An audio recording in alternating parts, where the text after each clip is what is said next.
বর্তমান তত্ত্বাবধায়ক সরকার, অন্তর্বর্তীকালীন সরকার প্রধানকে আমি বলবো অনতি বিলম্বে তাদেরকে লাভজনক পদ থেকে সরিয়ে অনতি বিলম্বে তাদেরকে গ্রেফতার করে কারাগারে পাঠানো হোক। ওরা সামরিক বাহিনীতে থেকে, ওরা পুলিশ বাহিনীতে থেকে বাংলাদেশের আইন অমান্য করে শেখ হাসিনাকে অবৈধভাবে ক্ষমতায় থাকার জন্য সহায়তা করেছিল। আজকের এই জমায়েত তার এই সহায়তার বিরোধিতা করে প্রমাণ করে যে তাদের হাসিনার প্রতি তাদের যে আনুগত্য ছিল সেই প্রতি আলফাডাঙ্গাবাসীর কোন সমর্থন ছিল না। বন্ধুরা আমার, হাসিনা পালিয়ে গেছে, হাসিনার প্রেতাত্মারা রয়ে গেছে। 5 তারিখে হাসিনা পালিয়েছে, তার 3 দিন পরে এই আলফাডাঙ্গা উপজেলাতে আওয়ামী লীগের দুর্বৃত্তরা অস্ত্রের শস্ত্রে সজ্জিত হয়ে আইন অমান্য করে মিছিল করেছে। আমি ওসি সাহেবকে বলবো অনতি বিলম্বে সেই অস্ত্রধারীদেরকে গ্রেফতার করে আইনের আওতায় হোক।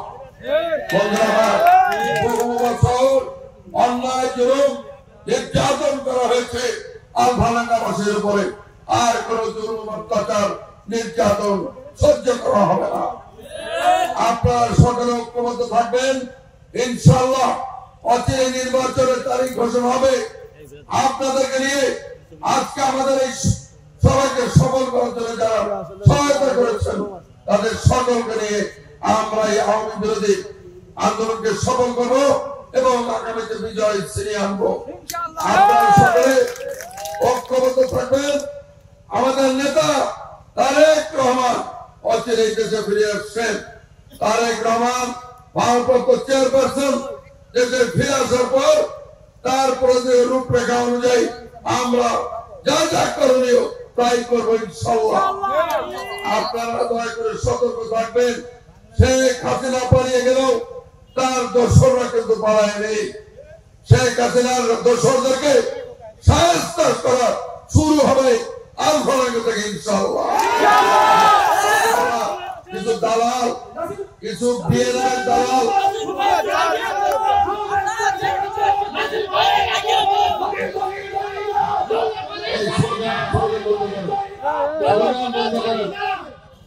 কিছু বিএনএর দালাল এবং তারা প্রশাসনের কাছে জানাইতে চায়, বোঝাইতে চায় যে বিএনপি ঐক্যবদ্ধ নাই। বিএনপি কে ঐক্যবদ্ধ আছে? আপনার কি ঐক্যবদ্ধ আছে? তাহলে যেখানে যে অবস্থায় বিএনএম এবং আওয়ামী লীগের দালালদেরকে পাবেন সেখানেই তাদেরকে প্রতিহত করবে। ওরা কি বুঝাইতে চায়, ওরা কি করতে চায় সেটা আপনাদের বুঝতে হবে। আলফাডাঙ্গা উপজেলায় বিএনপির নেতৃত্ব দেবে এখানে যারা আছেন, এই বিএনপি নেতৃবৃন্দ। ওরা কারা? ওরা যা ইউনোর কাছে এক মহিলা ছিল, ইউনো ঘুষখোর, গভর্নমেন্ট তাকে বদলি করেছে। আমি জেলা প্রশাসক এবং বিভাগীয় কমিশনার স্যারকে ধন্যবাদ দিতে চাই। এই ছাত্রলীগ নেত্রীকে এখান থেকে ইউনো হিসেবে রাখা হয়েছিল তাকে অপসারণ করার জন্য।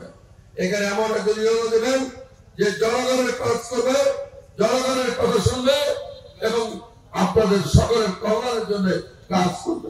আমাদের কোন নেতা যদি কোথাও কোনো ঘুষ বা চাঁদাবাজির সঙ্গে জড়িত হয় আপনারা আমাকে বলবেন, তার বিরুদ্ধে কঠোর ব্যবস্থা গ্রহণ করা হবে।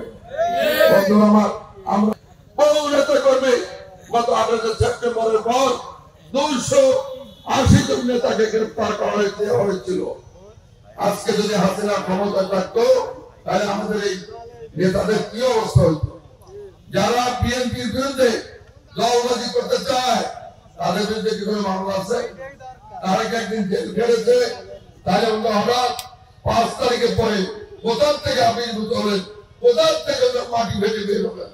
ওনাদেরকে আপনাদের চিহ্নিত করতে হবে এবং ওনাদের সঙ্গে কোন রকম সম্পর্ক রক্ষা করা যাবে না। আমি আপনাদেরকে মাঝে আর বক্তব্য দীর্ঘায়িত করবো না। দীর্ঘক্ষণ আপনারা এখানে বহু দূর দূরান্ত থেকে মিছিল করে এসেছেন।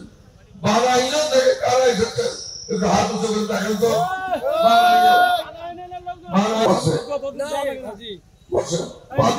থেকে কারা এসেছেন হাত উঁচু করেন।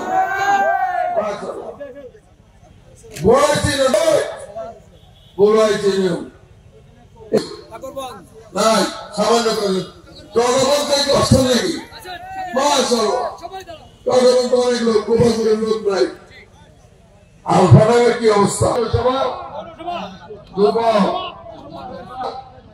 গোপালপুর এখানে গোপালপুরের নেতৃবৃন্দ যারা আছেন দয়া করে জোরদার করবেন আমাদের প্রমাণ করতে হবে যে আলফানগর উপজেলার মানুষ সবাই নৌকার সমর্থক নয় গত আমি